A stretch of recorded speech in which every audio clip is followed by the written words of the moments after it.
You can buy the 14-inch M1 Pro MacBook Pro for $1,400 on Amazon. I'll link that down below. So does that mean that it's a way better buy than the new 15-inch MacBook Air? Well, you guys keep asking for us to make this comparison, so here you go. I will focus mostly on performance because you guys know the exterior differences, and I was honestly surprised once I reran a bunch of tests on the M1 Pro with software updates. Now, I do want to cover the physical differences and mention that I really enjoy the new 15-inch MacBook Air. It is a lot thinner, and even though the weight isn't much different, 3.3 compared to 3.5, when you hold these things in your hand, it is crazy. Now, typing is also more comfortable on the 15-inch Air because of its thinness and its sleekness. I really like it, and with that, it doesn't seem like 14 inches compared to 15 is much of a difference, but you guys could see that the screen is noticeably larger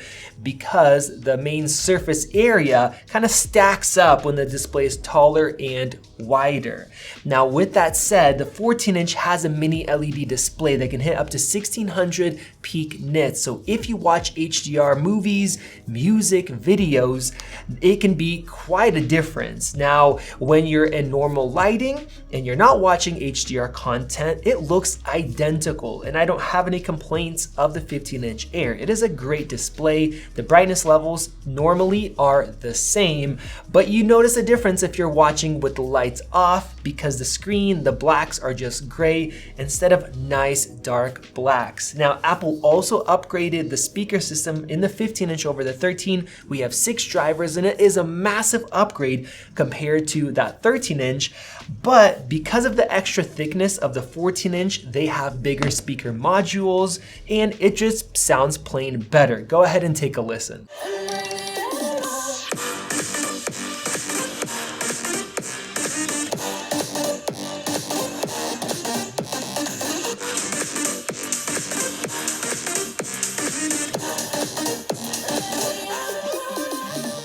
Now, I will say that the 15-inch still sounds great, better than most other laptops, and you will be happy with it if you don't compare it side by side, where the 14-inch, it does give you a little bit of a wow in certain movies and songs, just because of the depth of the bass that you don't get. Now, interestingly, even though both have 1080p webcams, the 15-inch does actually look better. It has better processing. So here's a little clip for you guys. Now, both these MacBooks have 1080p webcams. This one right here is the 14-inch MacBook Pro, which has studio quality microphones. And this is the 15-inch MacBook Air. Now, you guys let me know which one looks better and which microphones sound better to you down in the comments. And to me, I do notice that because the 15-inch is a little bit taller, the angle is actually a little bit better, but the quality might be slightly worse, so let me know. Let me know what you thought about the microphone quality as well, because Apple doesn't advertise studio quality on the Air, but I still think it sounds really good. Now, as far as ports, the 14-inch gives you HDMI, which is really nice. You also have an additional Thunderbolt port and the SD card reader, which I love and I wish they put into the 15-inch here. Now, both have MagSafe charging, but the 15-inch Air actually comes with the fast charger in the box, even at the base price, so you can hit 50% in 30 minutes, which is really nice, whereas you have to upgrade it if you get the base 14-inch for that killer deal. Now, as far as battery life, Apple advertises 17 hours compared to 18, but that is actually when you're just watching a local video. It actually goes down on the 14-inch for web use, but in our testing with mixed real-world use, the MacBook Air is quite ahead with 10 to 12 hours compared to about 7 to 8 on the 14-inch. So paired with the fast charging, it is incredible. I also made a low power mode video going into how that works, and with the M2 chip, it works amazing with the high efficiency cores. We have 4 of them compared to 2 worse ones, and you can actually get up to 20 hours of battery life on the 15-inch Air, which is amazing. Now, getting into performance, I want to start out with the SSDs because we tested 2 15-inch models. The base 256 gig runs at around 1446 megabytes per second compared to 2900 if you upgrade to 512. And in our 117 gigabyte transfer for test, the difference is way more than double because the slower SSD actually slows down when you're doing something like this. With that said, the 14-inch Pro's SSD is still much faster at 4,800 megabytes per second, around there for read and write, so it is better. Now, I also want to mention other performance between a base model you can get for $1,200 on Amazon right now and upgrading the SSD and the RAM. In Lightroom, we went from 2 minutes and 20 seconds down to 1 minute and 17, almost double the performance. So if you are trying to compare between buying a 14-inch or buying this 15-inch, well, you obviously care about performance. So I'm gonna be focusing on the upgraded model because if you care about performance, it is well worth that extra price. And that makes it even more interesting because we're comparing $1,700 compared to $1,400. That is a big difference. Now, in terms of single core performance in Geekbench, the M2 beats out the M1 Pro. But in multi-core, the 14-inch Pro takes the lead, but honestly, by very little. I was surprised. Now, because of that, for standard web browsing and speedometer, the MacBook Air smokes the 14-inch. So for most of your basic web tasks, the 15-inch Air will be faster. Now, we also tested out Figma, which is a web design app, and this project is brought to us by 500 Designs, one of the best studios in LA. And zooming in and out, it was actually very close. The 15-inch Air might have a slight leeway. And then we selected all 12 high-resolution web pages, and we exported those. And I was surprised once again that the 15-inch Air did this faster. 1 minute 48 compared to 1 minute and 57. So if you're somebody that does tough web-based activities that can push your system, the 15-inch Air is faster. Now, in terms of graphics performance, this is where things start to shift. We have a difference of about 37% in favor of the 14-inch Pro. And in Wildlife Unlimited's gaming test, we have 55.5 compared to 41.3, 34% difference. Now, another thing we have to mention is thermal throttling because the 15-inch Air does not have a fan, which I like because it is completely silent all the time and it's so thin. But looking at Cinebench R23, we have 7,485 compared to 9,453. That's a difference of 26% after 10 minutes of maxing out the CPU.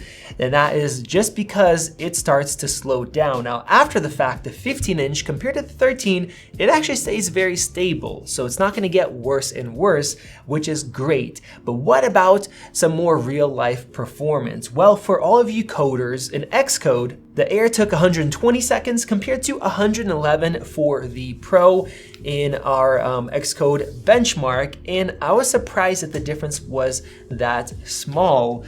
And I think the single core is definitely helping out there on the M2 Air. So if you're a coder, well, this thing is gonna be great because of the battery life, the screen, and the performance is very close. Now, what is shocking is that in the latest version of Blender, I was exporting with both of these and the MacBook Air actually beat out the M1 Pro. 3 minutes and 57 seconds compared to 4 minutes and 24 seconds. And of course, that is because of the upgraded architecture and memory benefits of the M2 chip.